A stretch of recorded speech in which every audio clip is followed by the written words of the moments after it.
Okay, so then you went on to paid, and it makes sense why you'd get into paid pretty early on because you want to get in front of a lot of people quickly. You want to test a lot of ideas. I mean, you have a good, pretty good marketing background and knowledge of what to do for what purpose. Did you have a plan that you sort of said, okay, aside from the blogging, we're going to start this podcast for these reasons, and then we're going to shift to paid?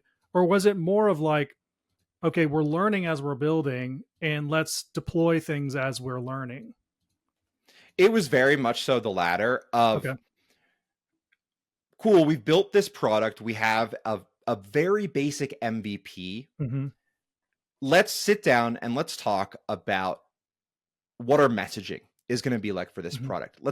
How we're going to communicate what it does to people. Yeah. And one of the ways that we knew that we were going to be able to test is like what is effective and should we even continue building this business was through paid ads. So as the product evolved over that first year, we tried out a whole bunch of different messages in our ad creative.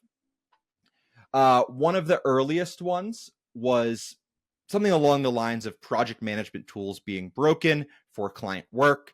Motion.io is going to fix it.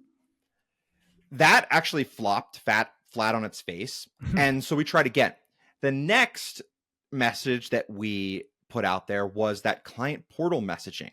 Hey, bring all of your stuff into one central hub. And the leads just went crazy.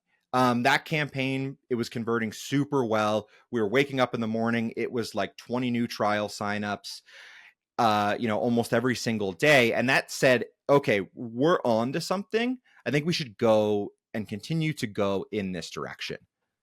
Gotcha. Okay, so I think that's a pretty clear roadmap for what happened in the first year. As you're then looking to go into year two, how did you shift your thinking as what it seems like is you've got your MVP together now. You have a focus, you have a target. Where that was a lot of discovery in year one for just from a business model standpoint. As you entered year two, what was your thinking behind organic and paid? Yeah. So, and this was something hard to figure out. And it almost happened exactly at the end of that first year.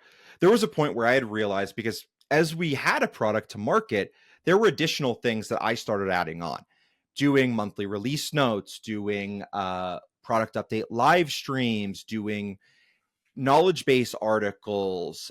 And we started talking about it. And I was kind of just breaking down like, hey, here's how much time I'm spending on these podcast episodes every week. We could hire somebody. We could outsource parts of the editing.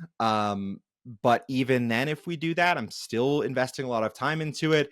And that's a person that I don't know if is worth us spending the budget on right now, because we're not seeing the tangible benefits. Mhm. We needed to transition basically from brand marketing to results marketing, Right. where that process of saying like, hey, we're not looking for the brand exposure. We want tangible things that we can prove out different types of channels. Mhm. So let's take a pause on the podcast.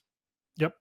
And at that point, we really, really focused in because this was motion V2, I'll call it, where Mhm. we felt really good about the messaging, about the product vision, about this platform for client onboarding and collaboration. We had those pillars in place.